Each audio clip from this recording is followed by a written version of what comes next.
Big time. Knowing that. Diamonds in my teeth, I got a lot of shine. Oh, yes, everybody. This is the DFS Army Fantasy Football Show. Joining me here today is Trone from Jock Market and our very own Brandon Adam. Trone, how are you doing here tonight? We are doing great. Glad to be here. Oh, that was it. Okay. I was ready for a mini story. Brandon, how are you?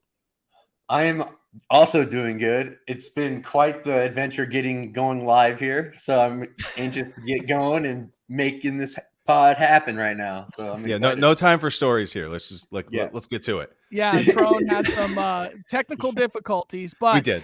Fellas, or everybody, today is the last day for the NFL Early Bird Special, which gives you 25% off of our VIP membership at DFS Army, promo code NFL 2023. DFS Army, we've had some big wins last year, recently, even with PGA. You don't just have to play NFL. But Trone, you're from Jock Market, an affiliate through us here at DFS Army. Can you tell us a little bit more about Jock Market? And that's market with MKT. Yep. Yeah. So kind of like a play on a stock ticker, and we'll get into why. So we have kind of two core games. One is very similar to a Prize Picks, just like your standard pick'em style game, parlay game, and we're not reinventing the wheel with what that is. If you played it on Prize Picks and you go play it on Jock Market, it's very much the same. The unique game that we have that really nobody else has is we basically took all the DFS elements of DraftKings, got rid of the lineup, and added in Robinhood. So you basically have a stock market that exists within the confines of like a DFS timeline, right? So your lineup setting stage now converts into what turns it, on Jock Market. That's more or less like a 2 or 3 hour IPO where you go in and bid on shares of players. So basically, the way player valuations are essentially work is it's on a $25 down to $1 scale. So in any given slate, the player who scores the most fantasy points is worth 25, however many shares you're holding. At the end of the market, that player will pay out $25 a share. And it works its way down to where at some point every player is worth $1.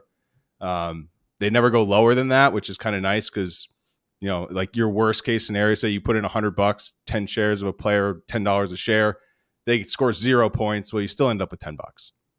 So on your worst day, you won't zero out like you will elsewhere. Where it gets really interesting, and the last thing I'll say in the IPO is like, it's totally unstructured. So you can put like whatever your bankroll is, you can put all of it on one player if you want to. You can buy a share of every single player on the slate. So there's no requirements like on like for like the Millie Maker, for example, where you'd have to put in, a quarterback and a couple running backs, a couple receivers, flex, all that. There's none of that. So it really kind of gives you a lot more freedom. And obviously I may be biased here, but I think once you play it, you realize it's the easiest positive ROI, I think, in DFS. Part of that is because you're not forced into making a salary cap work, but also once the game starts, nothing is locked. So that's when live trading begins, right? So like, let's say you got outbid in an IPO for Jamar Chase. First couple of drives, maybe even the first quarter, first half, he hasn't really done much. Well, his cost is probably going to be depressed. So you can go and buy shares, and it's your classic buy low, sell high kind of game, but you can do it throughout the entire game. And so it's a really, we're not the only fantasy sports or sports stock market. Like there's Mojo, there's other sites also, but we are the only one that's doing it like truly in DFS capacity. So you can come in, like if you've never played, if you've never done so anything like that, but pick 'em, props, come in, start playing props, and take whatever you win there. You can roll that over into a market, and it's really like if you're trying to take down a Millie Maker slate, like this isn't that. This is a different game. But if you're trying to if your game is something that where you can kind of steadily increase like 20, 30, 50, 100% at a time, Like this is a really good place to do that. And I think you have so much more control because you can just effectively control how much you're tilting at any point in time, because you can get in and out. You can short players. So like, all this Scantling catches a 50-yard touchdown in the first quarter, go short him because he's probably not going to do anything else the rest of the game.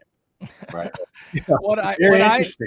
I dug in a little bit to Jock Market, and I felt myself like, how I was just letting it think a little. I was like, dang, how would I love to just get in, buy, sell, trade it inside here. And like you said, you're not locked into it, so you could short players, get out of there if you had to, and that just, I think, kind of like steams up a lot of stuff. But there is a time where it does lock, right? Eventually your players are your players. Yeah, I mean, once the games end, like okay. if you're doing, say, like the whole way through. Yeah, the whole way through. So like however many games are on the slate, when the last game, like for an MLB market tonight, for example, when those 10 p.m. games end, that's when the market will end. A few minutes after, once everything like within the system like closes from like a scoring standpoint, and we get the final numbers on everything, that's when it closes. But I mean, if you're trying to trade it like, with zeros in the fourth quarter or in like the bottom of the ninth inning after the last alley, you're not like, the prices are set at that point. Right? I'm looking for ways I can trash man around in Jock Market, Tron. That's what I love to do. But Tron, welcome to the pod. This is the first of many. I met you.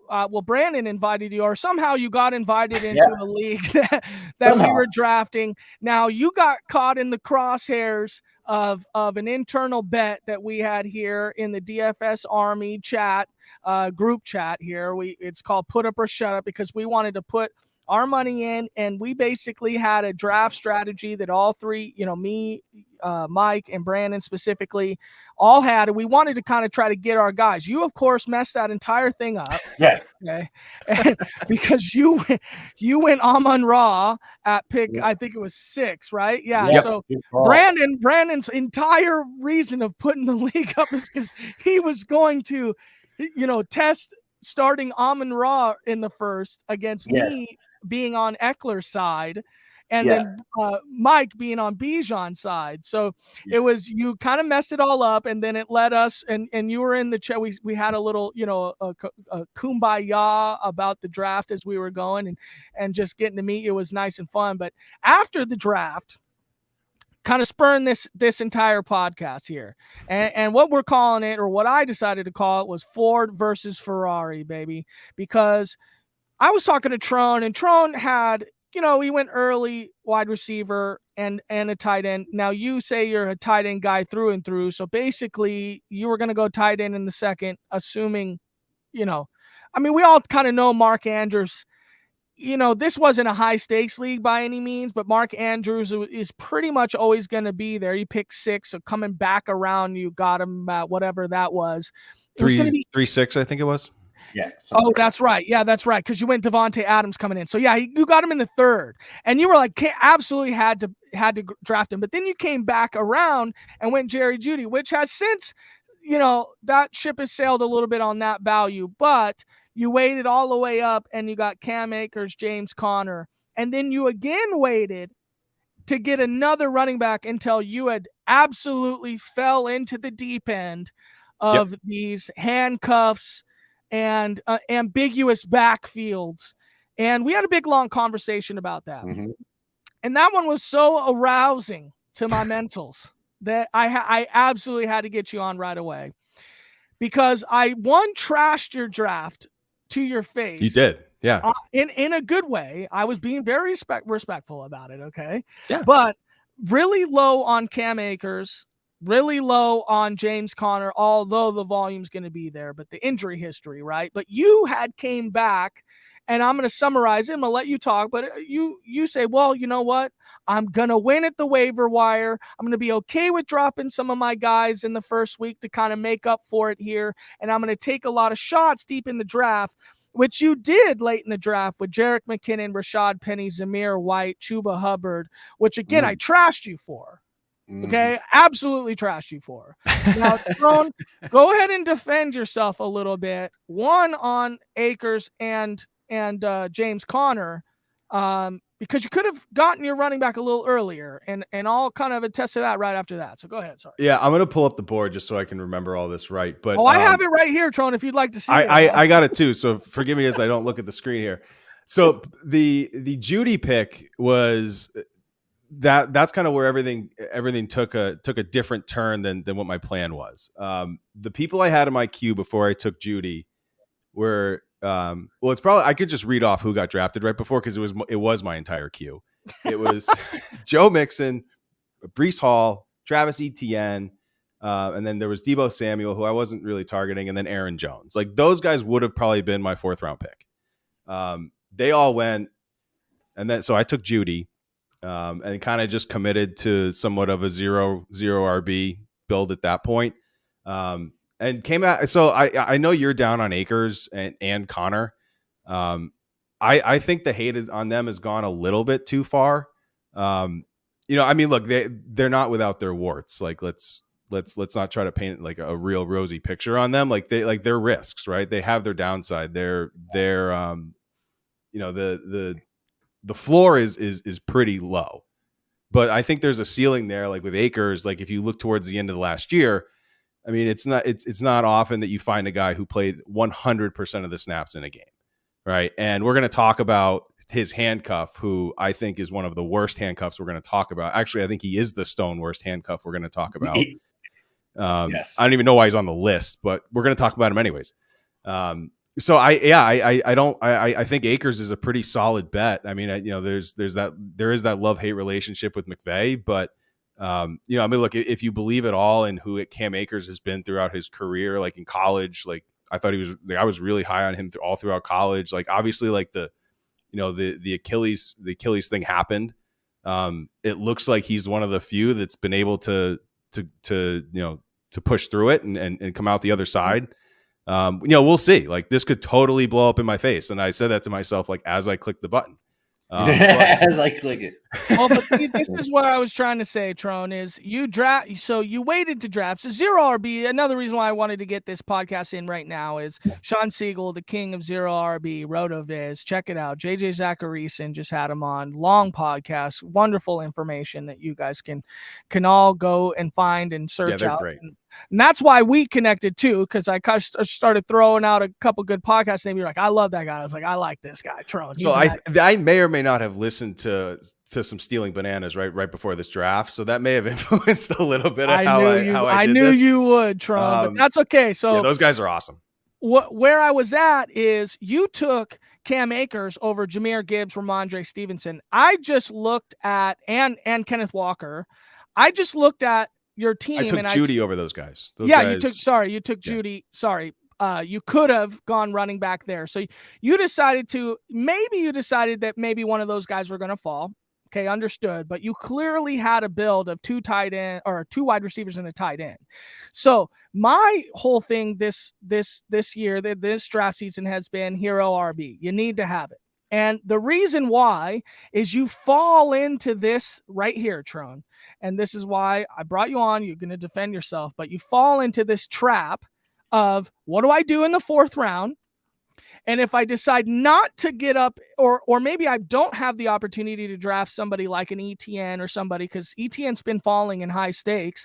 So if ETN's there, great. ETN would be a great start. But either way, you went Judy. You avoided Ramondre Stevenson and Jahmyr Gibbs and Kenneth Walker.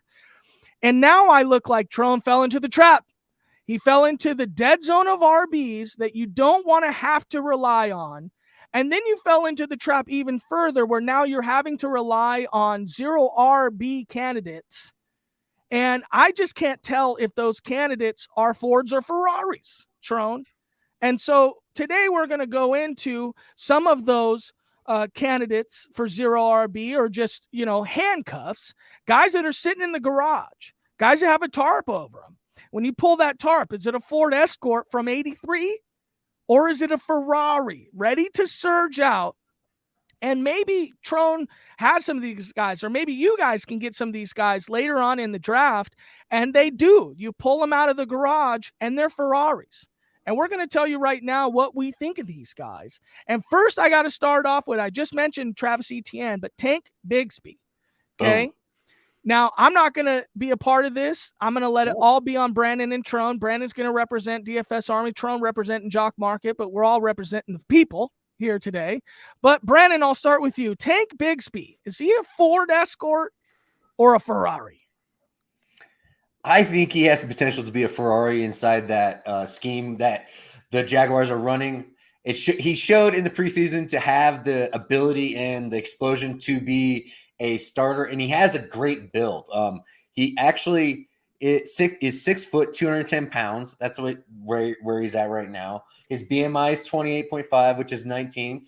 So it's not too bad, but I think ETN has the real possibility of not having any of the past work because of last year, and it's showing the same thing again. He was being taken out on third downs. I think Tank Bigsby can actually steal some of that work and get into the red zone because I feel like he's a better in-between tackle runner anyways than ETN.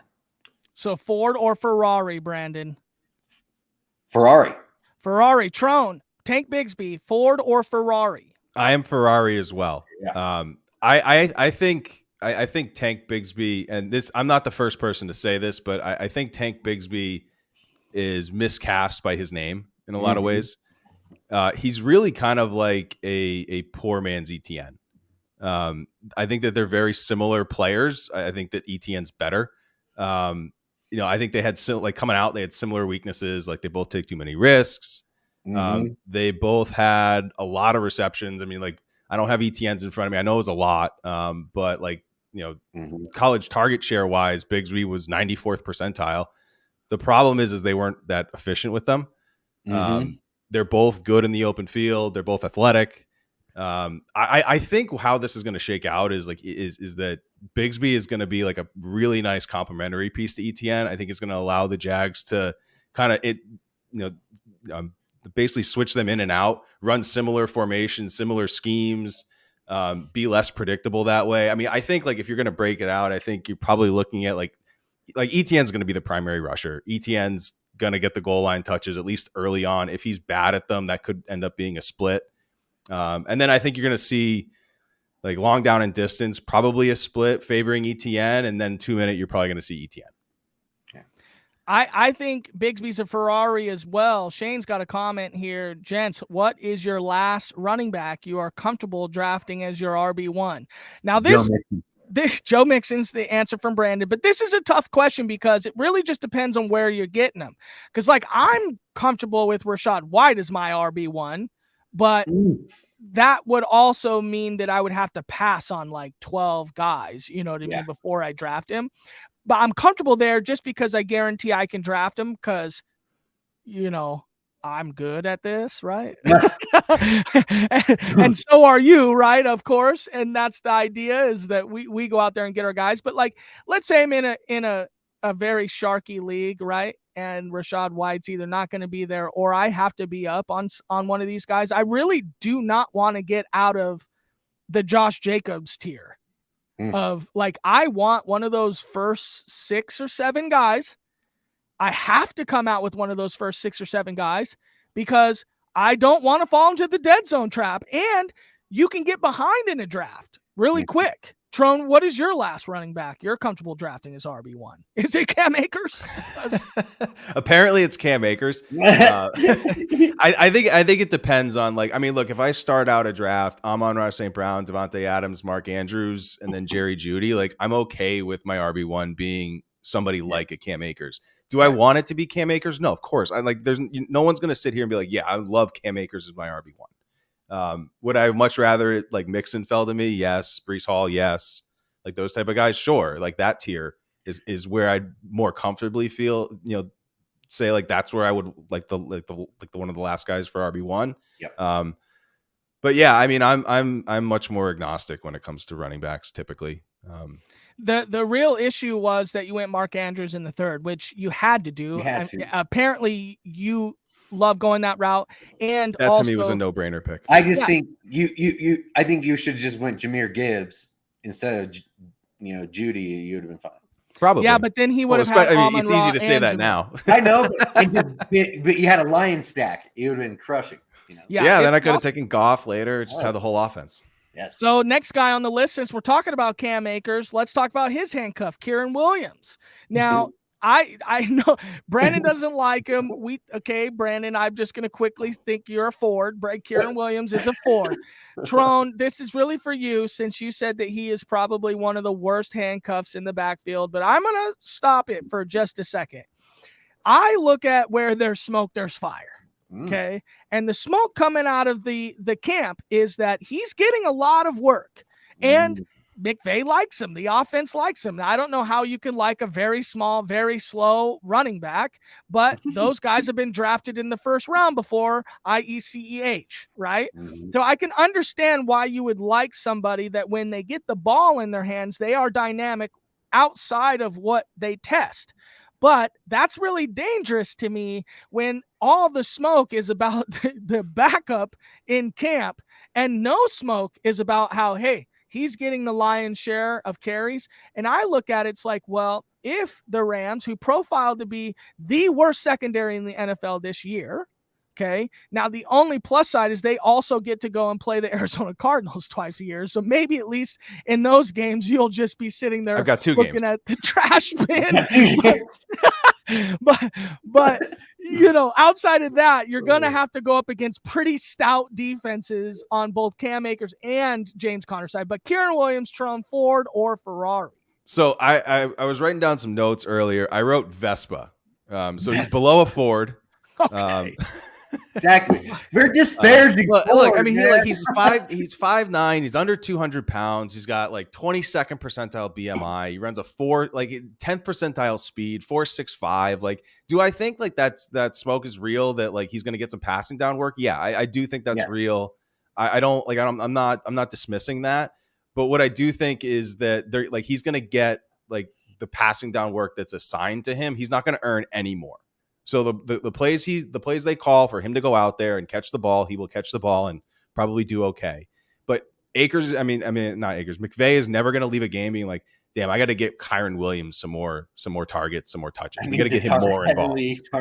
Yeah, I mean, look, you mentioned him too. Like I think like we kind of are dismissing Akers the same way we dismissed Jacobs last year, aren't we? Kind of. It's a little different. It's a little different because we knew exactly what Jacobs was getting. We don't. I mean, even in the preseason with Jacobs, it was like, okay, Zamir White, maybe he's a young rookie. We kind of like him, but it wasn't anything like this. Like Kieran Williams is bad, and he's getting smoke. There's smoke around him. Yeah, well, Zamir White is good. And exactly, after the Hall of Fame game, we all thought that he was the RB1. But that's what I'm trying to say is I don't think we're in the same window here.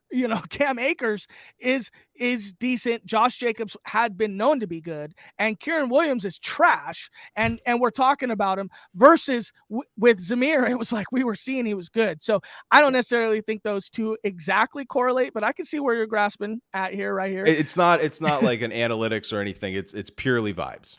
Yeah. So this is another thing. Cups injury in and out. I see what you mean though, Tron. Not good.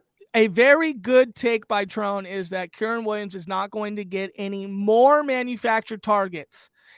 McVay's not going to look at him and say, we need to get him the ball a little more. It's more dump outs, safety options, which is probably what Cup, was great at, safety. You weren't running Cup all the way down the field, but a Vespa is the take of Kieran Williams by Trump, like a dirty one, because Vespa, the rusted, gross, rusted with the dirty hippie on the back of it. Yeah, it's got one wheel.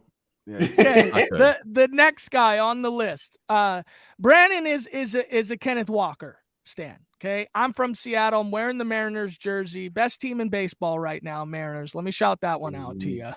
Beat the Red Sox up not too long ago. Yeah, that's where Trump's from. I'm sorry about that. But Zach Charbonnet is getting a lot of love. Okay, a lot of love. And I can see why, right? But Brandon seems to think that Charbonnet, may be a little bit overhyped to where he is. Brandon Adam, Ford or Ferrari is Charbonnet. Now, this is tough for you. No, I think we have in Seattle 2 really great running backs. And I'm just trying to figure out how it's going to be divvied up. I think Charbonnet could be very successful within this offense, and Ken Walker could be successful within this offense, especially with the slow go JSN immediately. Ford or Ferrari, I think Zach Charbonnet has everything you would like to see in a Ferrari type lottery running back. Yes, he has that. Okay, so we just had a good comment. A comment was basically a Ferrari in a box on a shelf, because that's, maybe like a model Ferrari is maybe what you're thinking with Karen Williams. Tron, what do you think about Charbonnet? Yeah, definitely a Ferrari. I think you could actually make the case that these two, him and Walker, should be in the ambiguous backfield section that we're going to get to later, versus just the handcuff. I mean, look, he's got like all the elements that you look for in one of those handcuffs, who's like the premium, massive contingent upside handcuffs. I mean, size, like he's got draft capital, he's got speed, he's got burst, he's got like that 90 something percentile target share. Like if Walker misses time, like Charbonnet's season is on. He's like a never leave the field like profile. I mean, like he's got to earn that, but he's got the profile of somebody who can just never leave the field. Right. And so, yeah, I mean, I think like, I think there's definitely a world where Walker maintains the same role that he had last year and Charbonnet just mixes in. There's also, I think, a pretty close to even world that this is kind of like a Broncos, like Javonte, Melvin Gordon split. I think there's a world where that happens as well. I mean, Charbonnet just kind of strikes me as like, I mean, and this is like, I like to end stuff with like a vibes take. Like he kind of gives me Chris Carson vibes, where like doesn't do anything exceptionally, does a lot of things really well, and Pete Carroll's just going to love it. Yeah. And, being from Seattle, I know a little bit about my team here, but the only thing that gives credence to Charbonnet getting a 50-50 split is if it's impossible to take the ball away from him. Right. Because Seattle will give him the opportunity, and if he's ripping off, runs, or he's getting 10, 15 yards, or he's carrying 3 defenders on his back, and we can just dispel a little of Kenneth Walker and deploy him as a 1A, 1B, then that's phenomenal. Ford or Ferrari? Charbonnet's a Ferrari, my guy. Let's gas it up. Let's shine him up and get him out the garage this year, huh? All right. Charbonnet, right to Samaje Perine. Okay. Javonte Williams returning off an injury. Samaje Perine got a lot of work last year in dispel of Joe Mixon. Looked good, but they didn't retain him. They decided to keep Mixon on a lower end deal. Brandon Adam, Ford or Ferrari, Samaje Perine? I think this is going to be a Ford in the end. I think early in the season, it will look good for Perine.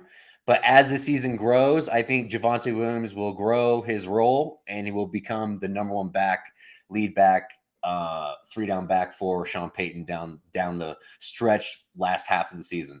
I just don't feel super comfortable at ADP investing into Perine right now.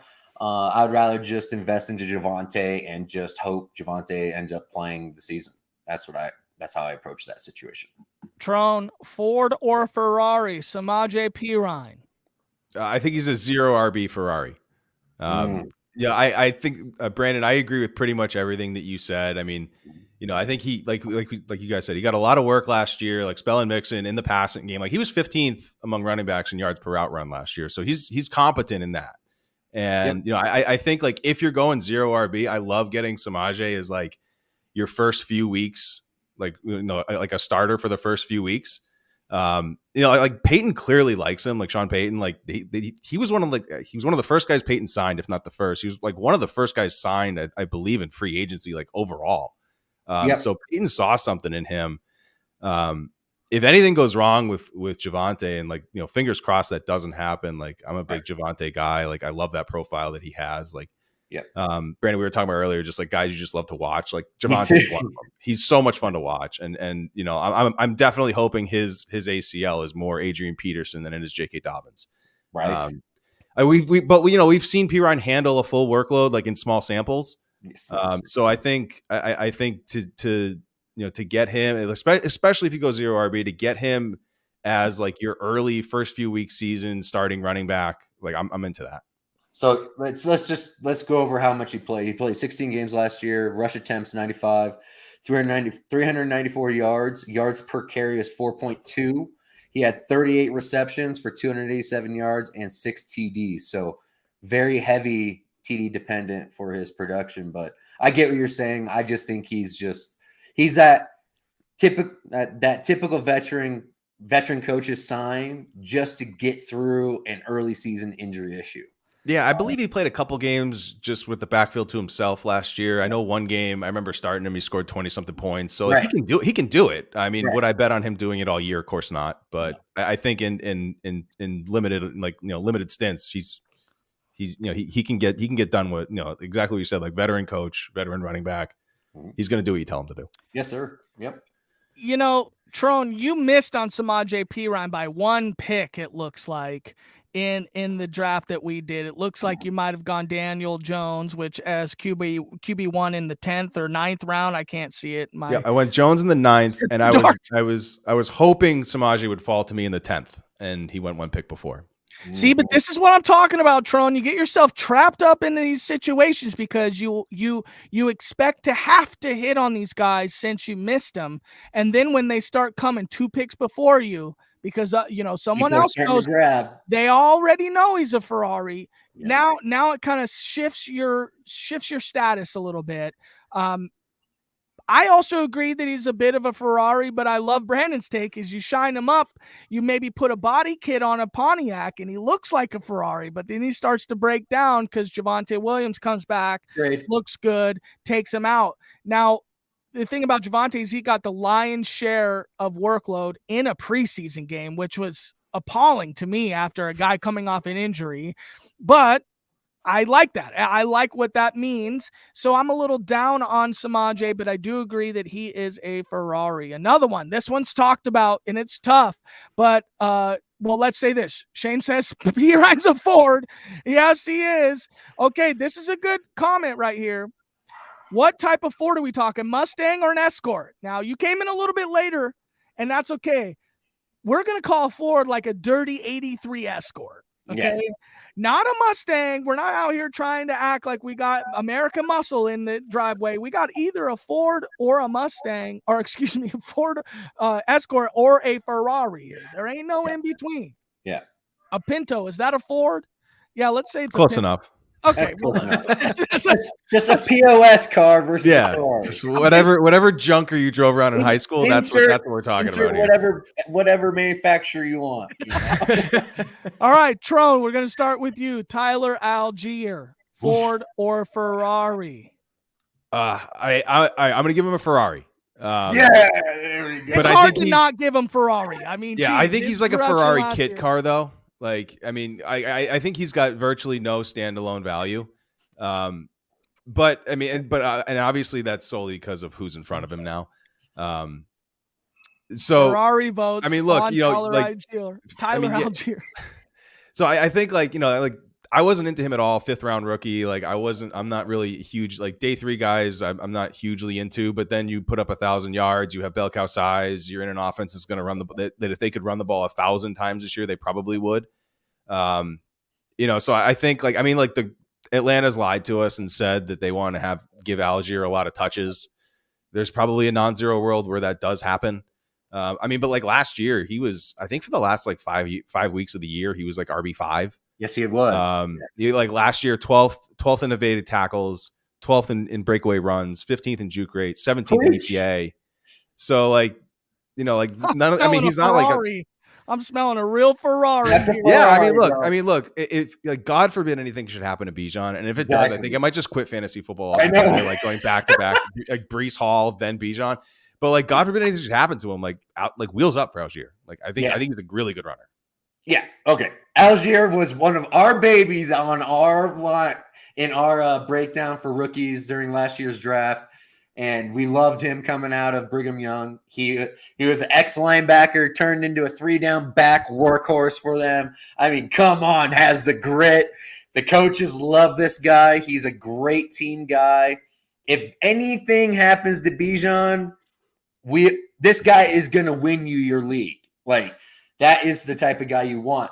And I do still think he has standalone value, not to the point of what Charbonnet has, but I think they would rather give Algier some touches versus Cordell Patterson. I think Cordell Patterson is going to start really disappearing unless it's like a trick kind of play, kind of like red zone play.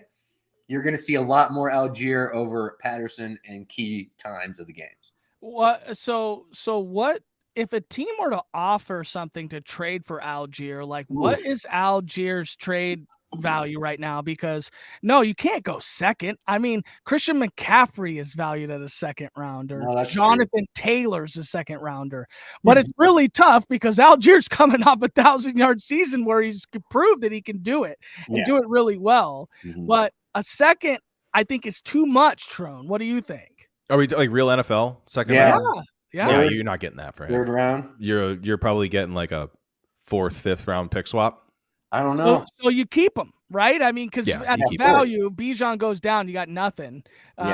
Let's go, Tyler Algier. I still think he gets 125, 150, carries this year. So yes, 14% on Algier over 114 best balls. That's pretty good. I like that. Slightly above love market. that. Let's go. He's one of my favorite guys. I got a real high ownership as well because I am team fade Bijan at ADP right now. So. Oh, gee, see, this is what started this whole thing. Okay, so if this person could comment how they pronounce their name, because I can't tell if I should call him. I always want to call Ashley, but it's not Ashley. So somebody comment here so I can see how to pronounce your name. But next guy, Roschon Johnson, Ford or Ferrari, Trone? Ferrari, like very much a Ferrari. I think his profile is an interesting one because it's like littered with asterisks because he played behind Bijan, right? So all of his production metrics are not gonna look great, but the 98th percentile missed tackles forced per attempt, 75th percentile. I think Noah Hill puts out like relative success rate for running backs. Name drop. Yeah. He's Noah More Parties on Twitter. He's awesome. Anyways, like 75th percentile, like relative success rate. Like he's a very adequate, like above average receiver. He was the best pass blocker in this class. That's huge. You mentioned that because that's because we're gonna get into like why I think he's a real Ferrari in a second. Like Khalil Herbert's not a good pass blocker, and if I recall correctly, he's not. So yeah, I think which is gonna mean like Roschon's already the RB2 on this team. Yep. Deontay Foreman's hurt. Yep. And he doesn't strike me as the player who's going to come back from that and like take that spot back from a rookie with a lot of upside. So like Roschon's already the RB2. He's going to be on the field in passing situations because he's a really good pass blocker and he can catch the ball. So I think like what we're hoping for that. I mean, I've said his name already. Like if Roschon Johnson becomes Chris Carson, that's awesome. I think the downside is he becomes Samaje Perine. Which is still good, right? Still good, yeah. No, that's still good. I mean, Roschon Johnson's is a really tough one because he probably should get out of the handcuff area and more into the ambiguous backfields. Brandon Adam, don't know if you're ready here. You got yourself on mute. But Roschon Johnson, Ford or Ferrari? I have him as a Ferrari as well. I have heavy drafting of him throughout best ball this whole offseason. I like the path for him. David Montgomery was the lead back last year. Roschon kind of fits that kind of mold for that kind of. He can carry a pretty good comp, I think. Yeah, I think he's got some real athleticism to him at his size. He's 6 foot 215. He's a big boy. Like it. Coaches are going to love him because they could trust him. And if they could trust you, you're going to get snaps. And that is the biggest thing you got to overcome as a running back. So it's already showing in the preseason. They've been putting Roschon in third down and long to pass block. There you go. I like Roschon too. What's again with the smoke and fire thing is, Khalil Herbert's the starting running back there. So is that because they want to keep Fields with more consistency and just make sure somebody knows the playbook, knows where to be every single time, somebody you can hand off who looks good, feels good, everything? Or is it that he's beating Roschon in camp? I mean, and if he is, then why give anything to Roschon? If Khalil's shown he can be a Ferrari himself. Go ahead, Brandon. It's just all dependent on durability for Khalil Herbert. If there's any hiccup, Johnson's going to take that job. That's 100% true. All right, Trone, another one here for you. Ford or Ferrari, Ty Chandler. Ford. Minnesota. Ford. Okay. Boom. Yeah. Here we go. Okay. Why is he a Ford? He looks like a Ferrari. I think my initial thought went to Ferrari, but as I looked through it, I landed on a Ford. Mediocre rushing profile. Coming out, like decent. He has like decent receiving efficiency, which is kind of how he's casted. But he never was really featured as a pass catcher. And, and then like we just talked about Roshan and pass protection. Chandler's not very good. No. I think that like there is a world where he earns his way. Like I'm also pretty below market on Madison. So I think that there is a world where like Chandler, just by existing on the team, on the depth chart, he earns his way into a committee, probably because Madison loses the job versus Chandler earning it. That said, like if Madison goes down, I see them going like a Fournette Kareem Hunt route than I do just like Ty Chandler season. I mean, but also like, are we, and this feels even weird to say, but are we at all concerned that Myles Gaskin comes in and earns the receiving role? Right? Like no, that. I mean, it's unlikely, but we've seen him do it. You can do it. Yep. I mean, I'm not betting on it, but it's possible. Like I've been hearing more is that the beat writers are saying that they're actually preparing Madison for a 3-down back role. Yeah, it's not that they're going to separate anything from him. They're just going to keep him in there. You're going to see an uptick in his passing profile, which is why I'm drafting Alexander Madison, especially where he's at. I don't have the draft results in front of me, but was Alexander Madison off the board before you took Cam Akers? Do you have it right there? Madison came off the board not only after I took Akers, but after I took Connor. Oh, how dare you? That is incredible. Okay, well, you hate Alexander Madison. I mean, look, I love Alexander Madison when I could have picked him up off waivers and Dalvin Cook got hurt. I don't know. I think like I kind of buy into the, he's started 6 games in his career or whatever, and 4 were against the Lions and just terrible teams. Like, I mean, look, he's, I don't think he's any different than Cam Akers, James Conner. I'll just take my preference, and it's not Madison. Brandon Adam, Ty Chandler, Ford or Ferrari? Ford. It's already been hinted at by the coaching staff by bringing Kareem Hunt in to see how he looked and for contract negotiations and whatnot. I think they are already planning on getting a veteran at some point if there is any kind of injury. They're just lucky. A lot of these teams are very lucky the fact that they don't have to sign these veteran RBs right now and have them under their salary cap right now. They can just keep them out there in the market, and they're going to just wait for an injury, and they're going to be able to get a RB replacement fairly cheaply and still keep it without having to commit early those dollars to Kareem Hunt or Leonard Fournette. I just don't see it.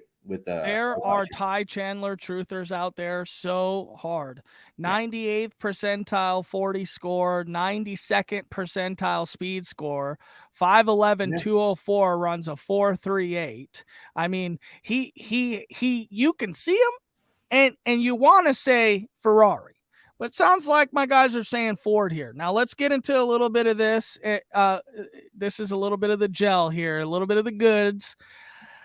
Jaylen Warren, Brandon Adam, Jaylen Warren, Ford or Ferrari? I think Jaylen Warren is a Ferrari. He has his own independent value as of right now.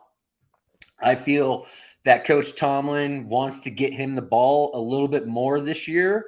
I think, why force it and overfeed Najee Harris if he's not super efficient when you can give it to Jaylen Warren and, spell Harris a little bit. But it's not like Harris is a super bad player, so Jaylen Warren isn't gonna overtake, Najee Harris like some truthers think he's gonna. It's gonna take an injury for him to become a real Ferrari, but he does have some independent value. Trone, Jaylen Warren, Ford or Ferrari? Jaylen Warren's a Ferrari. There you go. I mean, it's not uncommon that we see a like an RB2 have better efficiency metrics than the starter. Right. But even if you like adjust for lighter boxes, which is usually why the backup, is more efficient, he still comes out more efficient than Najee.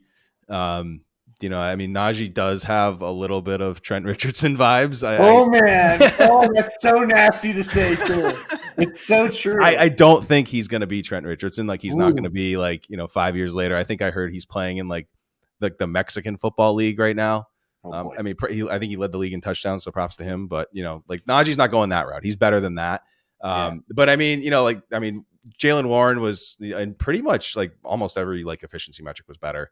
Like yards before contact, missed tackles forced per attempt, yards after contact, per attempt.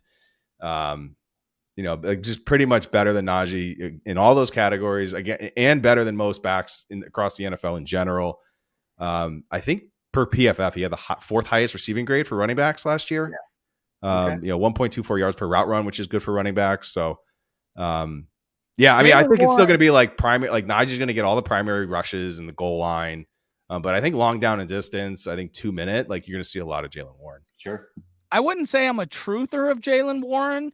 It's more an indictment that I've seen this before. And once you start seeing it like on the NFL level where you're talking about player personnel, it starts to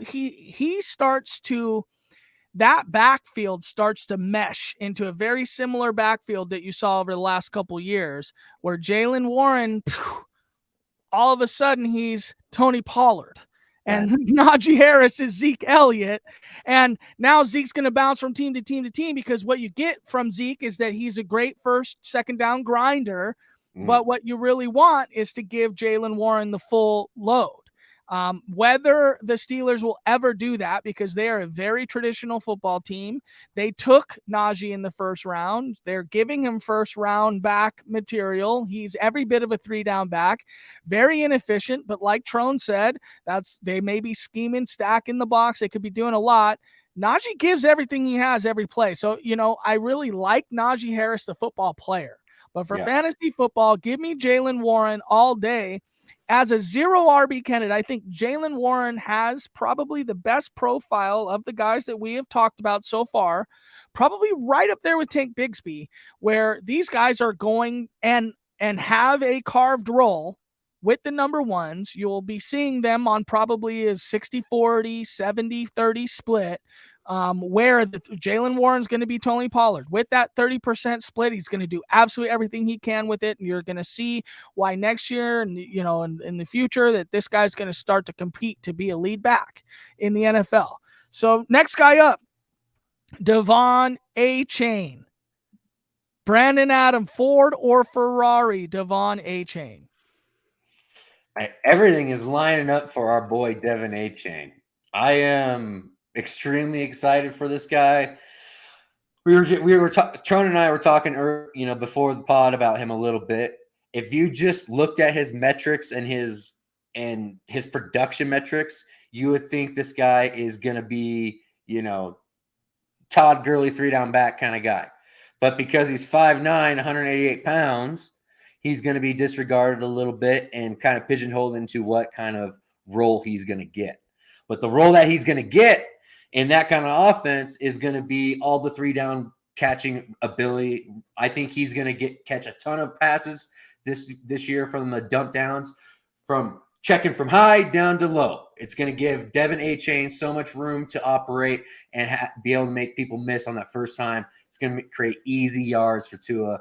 I'm a big fan of Devon A-Chain. Give me Ferrari all day. I like him a lot, especially because all the old men in that RB room around him are going to all fall dead on their face throughout the year. Yeah. And one already is right now. But our friend Ashley here says Devon A-Chain's a Ford. How dare you, Ashley? But does Trone side with you? Trone, Devon A-Chain, Ford or Ferrari? He's definitely, to me, a Ferrari, for all the things that Brandon said. I get the Ford case here. He weighs 188 pounds and he got tackled and he's already hurt. So I do get it. And if you look at historical comps and historical, players that break out that look like him, there's really not many of them. So, I don't love I'm not typically a bet on outliers guy, but Devon A-Chain is one of the outliers that I'm going to bet on. I like he proved that he can. I mean, look, if you take college production as a predictor of what you're going to do in the NFL, exactly. Like he kind of proved that he can handle a workload at A&M. Like his rush yard market share was like I think it was like a 0.1 or 0.01% behind Bijan's best year. So like he's handling a similar workload that Bijan did. Yeah. Granted, it's against college guys. It's different in the NFL. Like definitely understand that. But like he was above 80th percentile in like yards per, like relative, like success rate, yards per carry. Like, if you look at like box adjusted efficiency, like how well he's doing against different kind of boxes, missed tackles forced per attempt, like all that stuff. Like he was, like Brandon, you said it perfectly. Like if you close your eyes and just look at the profile, he looks more like a 215-pound SEC workhorse than he does a 188-pound satellite back. Correct. Well, and we already saw one of the old running backs ahead of him go on IR today. So for all of those reasons, I am in. Let's talk about another A&M running back that a lot of people had hoped for was Isaiah Spiller. And his prospect profile is very similar to what you're trying to say to me about Devon A-Chain. So that's just a little bit of the devil's advocate to that college production. Now they gave him the same amount, or at least it looks like they gave him the same amount of lion share in that offense. But here's the thing about a Ferrari sometimes, Tron, and anybody who knows or owns a Ferrari, I don't own a Ferrari, but I manage somebody that owns a Ferrari, drives it to work every single day. And he'll tell you the same thing he tells anybody else about a Ferrari is when it goes, it's great. Yeah. It doesn't go very long or far, but when it's on the road, it's a gem. And that's exactly what Devon A-Chain is. He, 4 for 48 and a touchdown as a floor, and 4 receptions for 48 yards and a touchdown. I'm not even talking about if he gets any carries or anything like that. And he can carry the rock. He can flat out play. It's again, just kind of like you said before, Tron, it's kind of one of those things where you become a little bit more unpredictable. Every time he's in, they pass, and he comes in, he runs. So you just have no idea. Now you're right, though. He gets tackled once, separates shoulder, whatever the heck happens. And yeah, okay. Well, we're going to have to get a little bit bigger. Go ahead. So question for you guys. If A-Chain was 215 pounds, everything else being equal, what round would he go in redraft leagues this year? Second round, right? Second round. So all the risk is already priced in. Exactly. It's a home run. Like you can't miss with him at value right now. And that's what we're saying. He's in the garage. We got to whip it off and let the Ferrari out the garage here, Tron. Last guy, as far as our handcuffs, Tajay Spears. Brandon Adam, Tajay Spears, Ford or Ferrari? Now, this guy is a league winner, hands down. Yeah, because the guy that's in front of him, Derrick Henry, if there's any issues with him, this Tajay Spears has shown this preseason that he can flat out fly.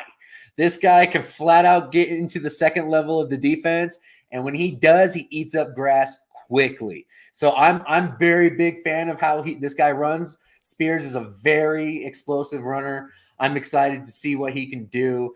Derrick Henry's getting long in the tooth, boys. I think they're going to need a little bit of juice at the line of scrimmage in the RB position versus the way Henry plays the line play. The line play is going to be really bad in Tennessee this year, really bad.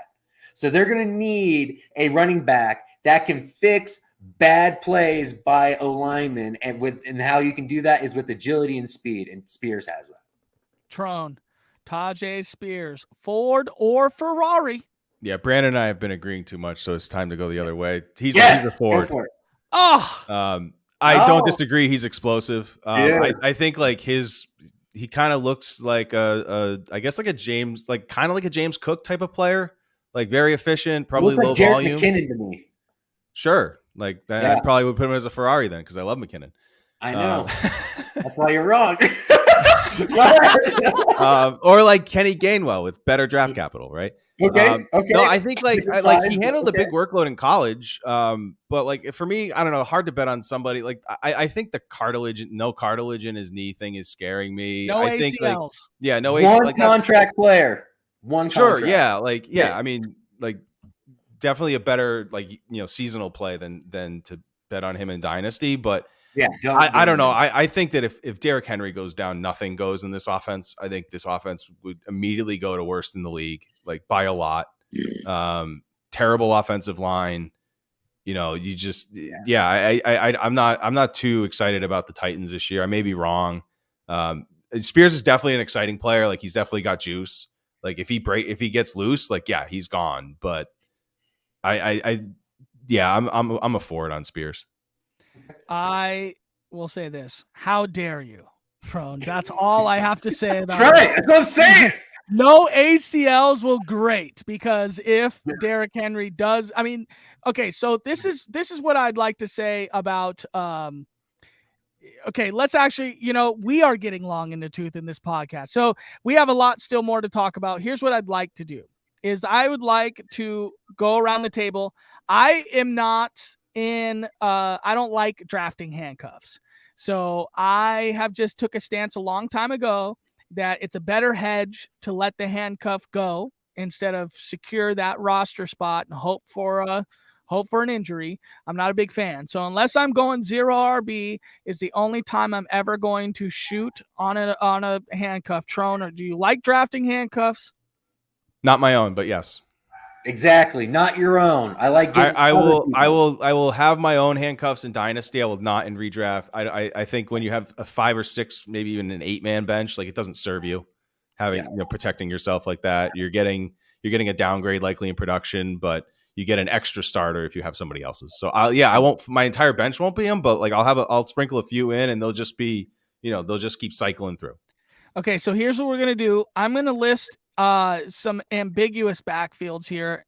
If you got a strong take, say it. Otherwise, just tell me who you think is going to come out of this backfield, and we'll take it to both of you. So Brian Robinson, Antonio Gibson, Trone. I don't have a strong take, but give me Antonio Gibson. Brandon? Gibson's a RB 18 to RB 21. So what's Robinson? So Robinson's below that. Okay. A plotter? I'm gonna take Robinson, just because I do think that, again, why is Robinson still around? I mean, Gibson is a Ferrari. I mean, if we were to ask Gibson, is Gibson a Ferrari? Yeah, he's big, he's fast, but he's the poster child for Ferrari. Yes, he's some reason why it's not working out there. Brian Robinson's even around after he's got shot. Okay, so I just think there's a reason why he's around. He's probably going to be RB1 there. David Montgomery and Jahmyr Gibbs. Now, some would say this isn't an ambiguous backfield, but Jahmyr Gibbs, drafted in the first round. Brandon Adam, I know you love him. Tell me who, and if you have a strong take, go ahead. I think Gibbs is going to be that guy that people were searching for. And he's a league winner. I think he's going to be a top 12 back this year. He has a possibility to outscore Bijan. Gibbs all the way. Trone.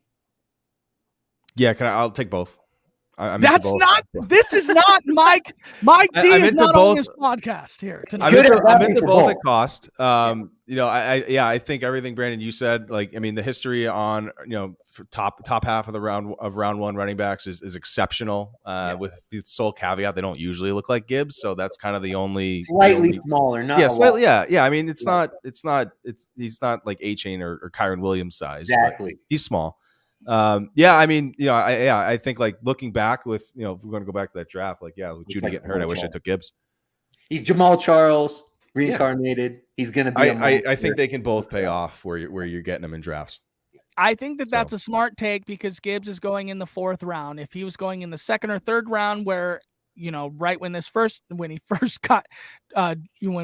drafted, he was going in the 2nd or 3rd round. The market has calmed a little on him, but a little bit. But if you go to high stakes, he is on the steam, my friend. He is getting in the 2nd. It's and the only reason is in high stakes, it's obvious. I mean, you've got to bet complete upside there. Yes. So yeah, he's got upside, but that's why I don't. And I think Montgomery's the kind of running back that he very well could just take the ball every time, do something great with it, and Gibbs, you'd have to be figuring out how to work Gibbs in instead of, hey, this is absolutely what we're doing here. I think people are all jazzed up for David Montgomery because of Jamal Williams last year. Remember, Jamal Williams had an unreal TD record here. No matter what, David Montgomery is not going to replicate that ever. It just won't happen again. And so if people are expecting him to get the same kind of TDs production that Jamal had, I just don't see that. I don't see it at all. I think Gibbs is going to be a monster this year. They got him for a reason. Alvin Kamara, Jamal Charles. Amon-Ra's not going to get tackled at the 1 7 times or 5 Amen. times he did last year. Yeah, I think Montgomery gives you more than Jamal. I mean, the Lions kind of went to Jamal Williams. It was like, hey, you're never going to catch a pass. Like, we would rather Justin Jackson and Craig Reynolds catch passes than you, but we'll give you every single touchdown.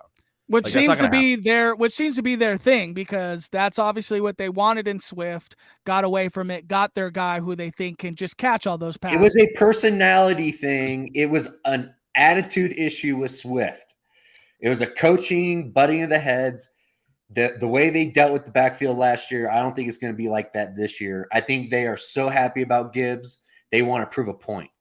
Yeah. If you like Swift, you'll like Gibbs. I think he's going to be everything that the Lions thought. Yes. I am doing my best to kind of get through the rest of this that we have here, but I like long form. I'm a very big fan of it. So, but we're not Joe Rogan. We don't need 3 hours. Let's go. Okay, we don't need 3 hours. But here's the thing: last year, AJ Dillon was hyped a lot.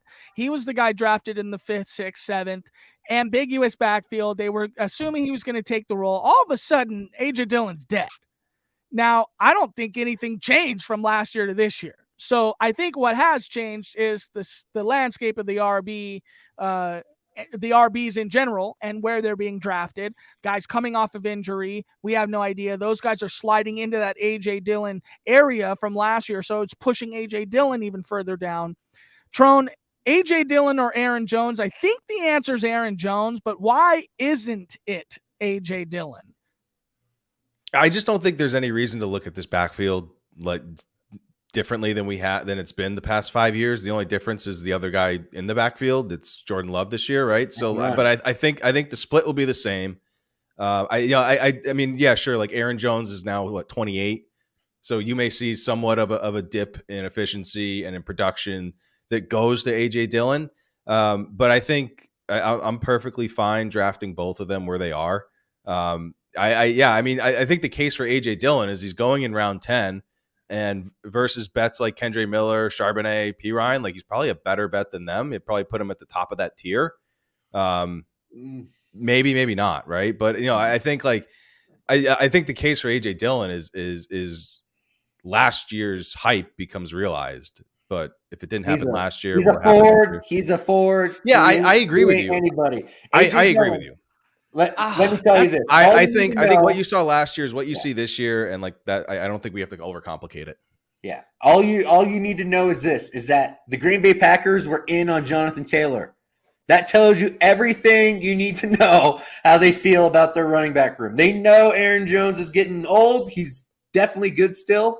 They know that A.J. Dillon's a plotter that really isn't that great and explosive. He looks like He-Man when he comes off the bus, but doesn't, he's not like Derrick Henry or anything.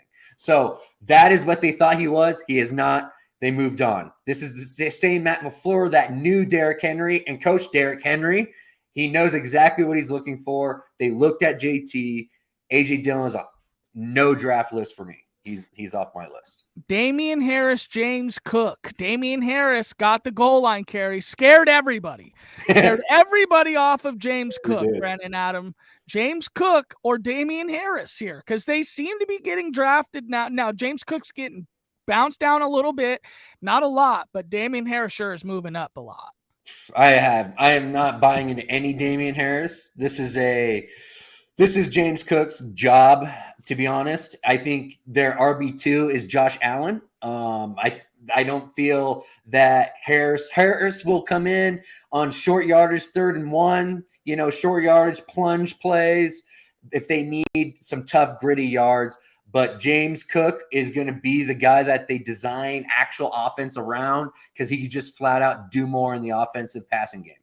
So I'm out on Harris. Completely. Ashley's over here just tearing down the chat, says Harris with nothing, and then comments he's cheaper. Okay, so at first I was like, well, explain yourself. But okay, so she's taking the he's cheaper route. Yeah. And that's what I tend to take when you're up really high. I think down, if you're going 0 RB and you end up with James Cook, not bad. I think you're pretty happy with it. Yeah. At that, you'd have to bet on that. So I wouldn't draft a handcuff there. But Trone, Damian Harris, if he ends up getting 10 goal line touchdowns this year, 1, I don't think we'd be surprised. But 2, is that enough for you to bet on somebody like that when you've clearly lost in the draft by drafting Cam Akers and James Conner? If I knew Damian Harris was going to get 10 rushing touchdowns this year, I would be fully in. I'd have him on every single team. Right. And I do think, look, I mean, I'm a Patriots fan. I watched Damian Harris be a good runner of the football. Sure. He's got the size, he's not great. He's not going to steal any like the long down and distance passing game stuff. He sucks in pass protection. He's not a good receiver. I think he will be annoying enough to James Cook's like overall production this year where I'm probably out on both. That's a good take, because here's the thing. Devin Singletary was a pest, and he is worse. He is way worse than Damian Harris. Much worse. So there's absolutely no way. There's no way Damian Harris isn't going to have something. Now, whether he loses that or James Cook surpasses what everybody wants him to be, that's a different story. But Trone, what do we do with Dalvin Cook and Breece Hall? So I think it's pretty reasonable to project this backfield to look very similar to what we've seen Green Bay do in recent years. I think, I mean, look, I mean, if you're asking me, do I think Breece Hall is a better player than Dalvin Cook? It's not even close. Yeah. Let's not, like, I don't want to get into a player debate. Like Breece Hall at this point in their careers, like Breece Hall is light years better of a player than Dalvin Cook. But I think it's like Rodgers clearly has influence in the front office for, of what this offenses look like. I mean, Randall Cobb, Alan Lazard, he brought those people over. Like, I'm willing to bet he had a say in Dalvin Cook too. In those Packers offenses, with Nathaniel Hackett, they ran a lot of 2-back sets. So I think you're going to see a lot of both. And I think, and they ran it at one of the higher rates in the league. I think it's just, and I think right now, Dalvin Cook is the 3rd best player on this offense, and Breece Hall is the 2nd best player on this offense. So I think they don't really have a whole lot of other options outside of Garrett Wilson. Yeah, I mean, obviously, I think they're both going to be successful, don't you think? Yeah. Don't you think there's 2 pathways for both of them to be very successful? Absolutely. I think there's plenty of room, especially with all the injuries with the wide receiver room right now. They had retirements to injuries now. Like you said, it's really Garrett Wilson or bust right now in the passing game. I think it's going to be a complete funnel to Garrett Wilson, and they're going to get the ball in the reception abundance to the RB position for both backs, I think. Yeah. I mean, I agree with you. I think Breece Hall at like the 4-5 turn is great. Dalvin Cook is like your RB1 in a zero RB build is fine. Yeah, I just think it's going to be a pretty similar. I mean, Rodgers has always had a lot of influence at the line of scrimmage from play calling. He's very willing to check down to receivers, to audible to, check down to running backs. I think you're going to see a lot of that this year. It's still going to go mostly to Breece Hall. Like, he's light years better. It's But just yeah, more I think about it's security. It's security, Tron. That's all it is. And Aaron Rodgers had to restructure his contract to get Dalvin Cook. There was no surprise about that. He's happy to do it. Just like you said, he does check down. If Breece Hall's not able to be out there 100% of the time, then Aaron Rodgers says, well, there's a guy on the waiver who I've been watching forever who destroys me. So we just want to make sure that this team, because you're right, we only have Randall Cobb, we have Alan Lazard. It's not like we're doing great for my pass catching options here and our young tight ends, right? We need to have some type of stability that can bail me out. And he used Aaron Jones for many years, but it's going to be Breece Hall on first down by week 4 or 5. But in the first 3 weeks, it's going to be a mix. They both can be profitable. DeAndre Swift or Rashad Penny's been a tough go. A lot of people say it's Kenny Gainwell. Okay. And if you talk about wanting the cheapest option in this backfield, it's for sure Kenny Gainwell. But Swift has league winning upside. I don't know what to do. Trone, what should we do? And then we'll get into our send home segment here. Just take Kenny Gainwell in the 12th round and be done with it. That's exactly what I was going to say. But Brandon, do you have anything to say about that? Now, I'm higher on Swift because I think his issues are still baked into where you got to draft him in home leagues. And now in high school, it's tough. Exactly. The value is there with Swift. He has the higher upside. Before he got drafted to the Lions, when he was coming out, we all thought he was a 3-down back, correct? Yeah, well, you had to bet that he was. How about you, Tron? 3-down back. No? Swift coming out? Yeah, he obviously had that potential. Swift, I had Swift number 2 in the class. So I was very high on Swift. I think he has a full-on ability to be a 3-down back in this league. He has the explosive traits in the passing game. The problem is Philadelphia Eagles don't pass to the running back. They just don't. And it's just because Jalen Hurts ends up just taking the ball and running it whenever those situations do arise. So that's the only thing that makes me nervous about Swift is that a lot of his I think what makes him special is the pass catching ability and what he does with the ball after he catches the ball. So if he's not getting that opportunity, him as a first and second down running back getting banged on every single, I'm a little nervous. I'm actually fading all those running backs. But if I'm going to choose one, it's Swift because he has the highest upside. Yeah, I know. I agree. I mean, the cheaper ones Gainwell 100%, but I think I'm also choosing Swift because it's not about what Jalen Hurts did last year because they were in blowouts last year. True. Okay, they were in complete blowouts last year. Let's pull back on Jalen Hurts running. We just gave you one of the largest contracts in NFL history. Just pull back your running. Are we still going to be able to win games? Well, let's try. Let's get through the first 4, 5, 6 games. Let's see if you're not running at all, where we're going to go. And if we need to get you out there in space to run or whatever, then we can, and we do. So to end this podcast, you see, Trone, this all started with you. Okay. All those guys, some of them we had some definitiveness on, but a lot of them we were either back and forth or we don't want to take them at all.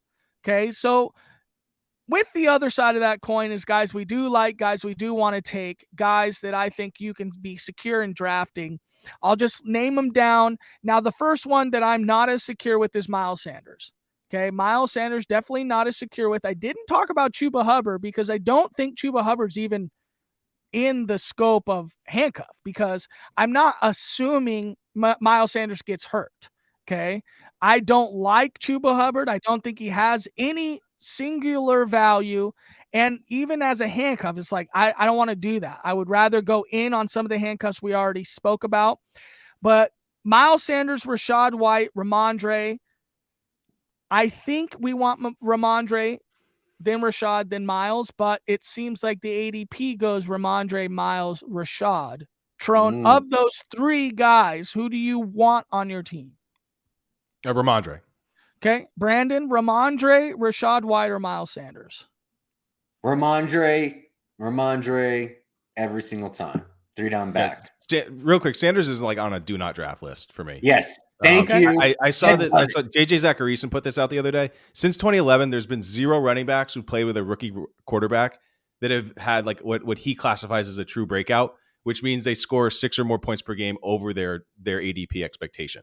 Right. And like just for reference, like Tony Pollard, Josh Jacobs, like those are the examples of true breakouts from last year. There's been 0s in the last 12 years. So why are we betting on Miles Sanders? Why are we betting on Dameon Pierce?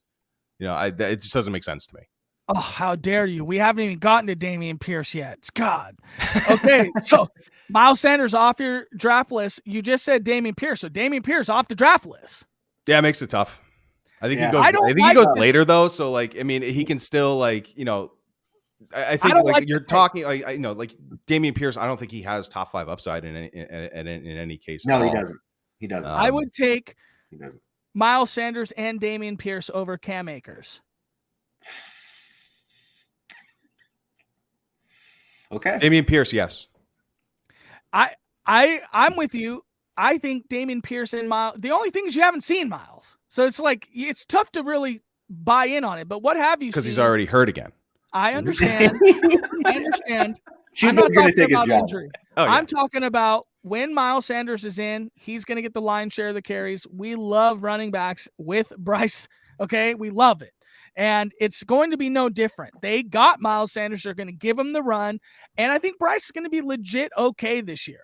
And Adam Thielen's going to help him out. I think they're going to get goal line opportunities. All those opportunities are going to Miles Sanders and not going to Chuba Hubbard. But the contract would speak to that. That's what I'm trying to say. And I just trust that with the upside over Cam Akers. I don't know Cam Akers' upside, really. I can't buy into it. I've seen what he can do, but has snap share. Yeah, well, but I think Miles can get that too, barring injury. So I'm just, you know, either way. Josh Jacobs, Eckler, Saquon, Chubb. We love all those guys. I won't talk about them. CMC, this is something that's a little bit weary. I'm not drafting CMC at 4. I'm not drafting CMC at 5, 6, or 7. I'm drafting CMC behind Bijan. They came out today saying they're definitely going to pull back work from CMC. How do you feel about that, Tron? Yeah, I'm kind of right there with you on CMC. I think like the earliest I would ever take him is after Jefferson, Chase, probably Tyreek Hill, Kelsey. I guess, you know, there's probably others too. I think he's still probably my RB1 overall. Like if I'm putting rankings together, but yeah, that snap share, that workload he had in Carolina is never coming back. You know, he's just getting older. Yeah, I mean, I think he's got probably still the safest floor in the NFL across any running back, but I don't see the ceiling for him like he used to have, like people drafting him think that they're getting. Yeah. I disagree on the safest floor. I think that's Eckler as the safest floor because they have nothing behind him. Yeah. Well, and I think we always said like Eckler was diet CMC, and now they're basically the same guy. Now they're the same guy. Yeah. Okay, good. I'm taking that. So Saquon and Pollard in the same tier. And I like Pollard more than Saquon just because I think that the Cowboys are going to be in a little bit different situation than the Giants will be, although I do believe that the Giants and Saquon will catch more passes. Brandon, Pollard or Saquon on the clock. You know, I don't care. You drafted Amon-Ra, number 1, Saquon or Pollard. It's been Pollard all offseason. It won't change until we're done. Yeah, this guy was the most efficient running back in the league. In the 3 games that he had no Zeke, he averaged over 19.5 points in those games. If you finish on those kind of averages, you're a top 3 back. Give me Pollard in that offense, and I don't care if Deuce Vaughn's there. I don't care if they sign Kareem Hunt. I don't care. I think Pollard is a locked in top 3 running back in 2023 right now. Would you go Chubb over any of those guys, Tron? Pollard or Saquon?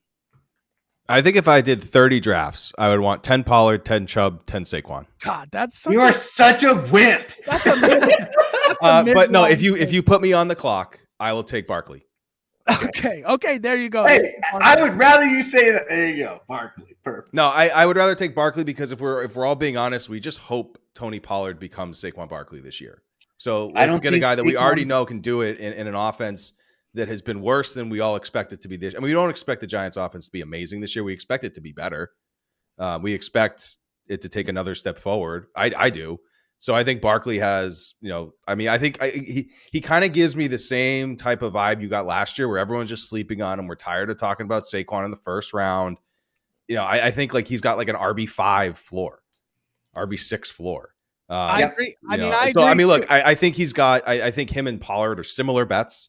But if I'm in the first round, I'm going to take Barkley. I mean, probably just for the sole reason that there's a chance I get Pollard coming back if I'm going to RB to start. Okay, that's a sneaky way out of that question. But. Yeah, I'm taking Pollard. Well, I gave you my conviction. Give me Barkley. Yeah, I got you. Okay. You did it. You're good. As long as you didn't say Chubb there, I'm happy with you.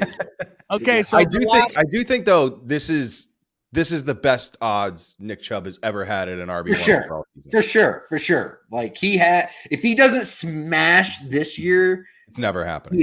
It's not going to happen. Yeah, this is the last year to ascend into just absolute euphoria. All right, last three guys, and we're basically done with all the RBs. I just had to get to it. Sorry it's long. Appreciate you guys following and sticking with us to the end. Josh Jacobs, he probably deserves to be right up there now. He got paid. We know what he did last year. I think Josh Jacobs should nestle right behind these guys in the second round. Trone, are you going to go Devonta Smith, Higgins, or Josh Jacobs? I'm taking Jacobs in the third. I'm not taking him in the second round at all. No, I mean, no, probably not. I mean, if I have to choose between Devonta Smith, Chris Olave, Devontae Adams, Jalen Waddle, or Josh Jacobs, give me the wide receivers. Yeah, but those guys you just talked about, those guys are already going in the second round. I'm saying late second round. All those guys are going. The guys are on the board are Devonta Smith, T. Higgins. I'm also talking about in sharp drafts too. Devonta Smith, T. Higgins, or Josh Jacobs.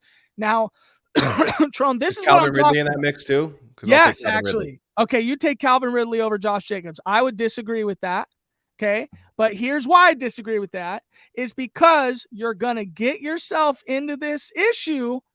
You're going to pass on Josh Jacobs. You're going to come back around and, oh, shit, I'm stuck. And now I got to draft Cam Akers. That was basically so. Okay. This whole podcast was to get you to agree with me, and you're still not doing it. I'll never do it. Trump still can't see the light. Okay, next guy. Hold on, next guy. No, I will say this: like, if you start like Kelsey in a wide receiver, or like in a 6-point touch like passing league, like if you start like Kelsey Mahomes, like Jacobs is great in the third round. Like, I'll take him in the third round all day if he's there. Yeah, because you went crazy in the first two and didn't even get you a receiver. And now you're kind of behind the 8 ball at two ends, and it's easier to find receiver late. So I can understand that. Yeah. Pierce, you didn't like him, but Brandon, go ahead. Pierce, I got one last guy after Pierce, but Brandon loves Pierce. Brandon's a Pierce truther. I like him. I was out on Pierce. I picked him out of Florida. I liked him. Yep. So you're in on Pierce at ADP. I would say I am too. Yeah. Give me the bull case. I have a fair amount of Dameon Pierce at ADP. Yep. The bold take on Pierce, Brandon, go ahead. That's what Tron wants. The bold take is this. The bold take is this: is that the Houston Texans were hot garbage last year. They can only get better. That positive regression to the mean is going to happen, which gives better game scripts to Dameon Pierce to stay on the field, which he won't be getting pulled off the field for third down catching the ball. But supposedly, hearing from the head coaches, they're trying to give him the ball a little bit more through the air this year. So I just think if there is a uptick in production overall across the whole offense, that's just going to get him in better game scripts. And when he wasn't worn the hell down by just getting stack box after stack box last year, this year, hopefully, maybe there's some ability out on the outside with John Mechie, with Nico Collins. Maybe there's a little bit more room to operate, maybe a little bit better of a season. RB2 season for So I was right there with you on Pierce until I started to dig into it. I mean, does it scare you at all that his pass protection grade last year per PFF was 32? That's not good. Yeah, no, it's one of the worst in the league. In Florida. And there's a rookie quarterback, and Devin Singletary grades out really well as a pass protector. That scares the shit out of me. That scares the shit out of me. Yes, I am nervous because that was his thing. That was his major flaw in Florida, was that he couldn't pass block worth a damn. And if he's not, coaches are patient with you. If you're a hardworking running back, you run with your hair on fire, you're aggressive, you're physical, but you need to work on that pass, bro. They'll give you a little bit of time. But if you are still screwing that up in year 2, by week 4, you're going to have a problem. Yes, I agree. Yeah. Yeah, he doesn't have the best prospect profile when you look at his athleticism. No. Like, guess who also doesn't? Devin Singletary. So Sure. I don't look at that situation like I'm very scared of Singletary. I look at that situation like they're just gonna run. They're just going to run it to Pierce. I mean, there's no need to do anything else other than Pierce just needing to really get a breather. They drafted Pierce. They are buying into Pierce. Pierce is 100% a part of what they want to do moving forward. Their team is bought in. Now, the offensive line sucks. Are we going to try to do a little bit of different? They don't suck pre-injuries. They have like tons of injuries on the offensive line now. And so I just think CJ is going to have a tough go at it first year. But Pierce is going to be an outlet for him. Tank Dell's going to be an outlet for him. I think Mechie and Nico Collins on the outside are going to have a lot tougher go at it because I don't think he's going to get that much time to pass in the pocket. Dump offs, early down runs, screens. I just like it for Dameon Pierce at ADP. Last guy's Pacheco. I'm a big Pacheco guy. I draft Pacheco everywhere I can, and it's for one reason and one reason only. Good running back on a good offense, a guy that has shown that he can be a Ferrari. He is a Ferrari when you're looking at his production or his athletic profile. He's fast. He was not drafted very early, and that's okay, but then works his way all the way up to dethrone the first round pick to a favorable offense. It's just going to be there for him. At his ADP, he is the easiest drafted person ever because you're going to get RB2 with spike weeks of RB1s. Spike weeks, I'm happy with spike weeks. I'm happy with high over-unders. Actually, I'm him and the Lions and the Chiefs week 1. I'm thinking to myself, this could be a 40-40 game here. And if so, how much of that is going to go Pacheco's way with no receivers in the offense? I like Pacheco. Trone, what do you think? I've been in on Pacheco since like pre-rookie drafts. I think I left my rookie drafts with like 80% Pacheco. And that said, like I agree with you, Matt. Like, but that said, he's a very one-dimensional runner, like player, right? But that's a great fit for what Kansas City needs him to be. Mm-hmm. I don't think. I mean, like the narrow role really like it worries me from a ceiling case. That said, he's on the one offense that can overcome that, which the way to overcome that is you run hot on touchdowns, right? He can definitely, I mean, if you told me Pacheco would end this year with 15 rushing touchdowns, I wouldn't bat an eye at it. So, I mean, there's, if you look at like some efficiency stuff, like gets kind of concerning that like CEH wasn't that much worse than him last year from an efficiency standpoint, which surprised me when I looked into it. I don't think this is going to be like an even split with CEH and Pacheco. I think when Pacheco needs a Gatorade, CEH is going to play. And that's going to be about it. But I think if Pacheco isn't getting the receiving work that we know McKinnon's going to get, and so we know he needs to get there running pretty hot on touchdowns, really hot on pretty much all rushing efficiency to like basically outperform where he's at ADP. Like I think anything CEH gets makes that path narrower and narrower and narrower. The question is how much is he going to get? Like I didn't think he was going to get much, but preseason usage might speak. I mean, granted, Pacheco's been hurt, but yeah, I mean, I don't know. Like I want to be in on Pacheco. I've never not been in on Pacheco. I haven't sold off like most of my shares still in Dynasty. So I guess you need to. Because I that's probably the whole should, point yeah. about 7th round guys. I mean, whether you're in or out on them, you got to get the value where you can. You could have squeezed a 1st round pick out of Pacheco. I was never. I've trust me. I've tried. I've never been able to squeeze a first. If I could have gotten any first, like I would have happily sold him for the 112 on repeat. I just, I've never been able to. I've barely been able to get an early second. So I just said, hey, if I can't get an early second, I'm holding. But once I can, and that's kind of what I figured. Like, it's not going to happen last year. Like if it happens this year, like the second I can do it, doesn't matter the team structure. I'm out. Well, an early round, 2nd rounder. I mean, would you be happy trading him straight up for Kendre Miller? Can I swap that with Nick Charbonnet? Zach Charbonnet? Sure. Zach Charbonnet. It's 10:30 over here. And that'll be how we end the podcast. Nick Charbonnet, look out for him, guys. I was just going to annihilate your boy, but that's fine. We can go ahead, Brendan. Annihilate him. This is his inauguration, so we have to haze this guy. Okay, man. So Isaiah Pacheco is one of the biggest traps in Dynasty right now. This guy is all about and how I don't disagree. By the he way, makes announcers feel when he's an energy play guy. He is this is his opportunity share. Okay, he's 43rd in the NFL to RB's opportunity share, 41.9% weighted opportunity, 41st, 124 ranks, 124 overall. Team run plays per game, 24th in the NFL with 24.5 per game. Carries, he only had 170 carries at 33rd for the position. He's just not going to get there unless he gets some help in the pass catching ability. Jerick McKinnon being super old is a plus for him. Sure. So if there is some way that Jerick McKinnon is removed from the situation, there is a pathway for Pacheco to smash. But if that doesn't happen, I don't want anything to do with Isaiah Pacheco. He's an even more inefficient Ken Walker, highly athletic guy, but at least Ken Walker is way more explosive and finishes runs and actually gets into the end zone. You would think Isaiah Pacheco is runs a 4.3 that his breakaway runs would be really top notch.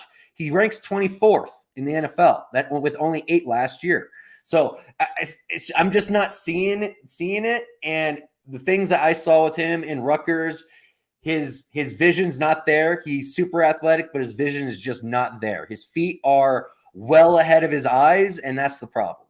So I think we got off on the wrong foot with Pacheco. If you think I trust him in Dynasty, Tron's trying to pull it back. No, I'm not pulling it back. But what I think is that I think there's a path where, with what started with an acquisition cost of Fab in a lot of in some leagues. I mean, I got him at the 512 for like $12 with Fab. Yeah, well, for redraft, yeah, like I think it's it's a pretty narrow path, but his price is baked into that. Yeah. So if you're relying on Pacheco to be your RB1, you're in for a long season. Yes, if sir. you think he's somebody you can plug in and hope he falls in the end zone twice, like that's Isaiah Pacheco. Yeah, but he's the perfect 0 RB guy. Sure. Yeah. Tron, I mean, I'm into it. I'm into it in 0 RB. I'm not like no, but I'm not putting him in my RB1 chair and happy about it. And when you cut this up for making reels, I'll smash your boy with Khabib said about McGregor before I just totally smashed your boy Isaiah Pacheco. No, I do agree with you. I think it's a very fragile bet on Pacheco. Yeah. All right, Tron, thank you for coming by. We put you through the ringer. This was a long one. I mean, that's what we do. You know, especially for me, I appreciate open forum, long conversation. I like long format. We need a little bit more long format in our lives here. I like it too.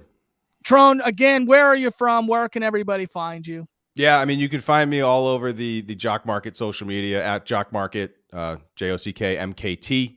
We're there on Twitter, Instagram, TikTok, everywhere, YouTube, everywhere. And you can find Brandon and me and some craziness at the Flex Network 1 on Twitter. I try to pull the reins back on Twitter so that it doesn't get too crazy on there. It used to get real crazy on there, but I started to pull it back. Brandon got kicked off Twitter. Brandon got kicked off Twitter.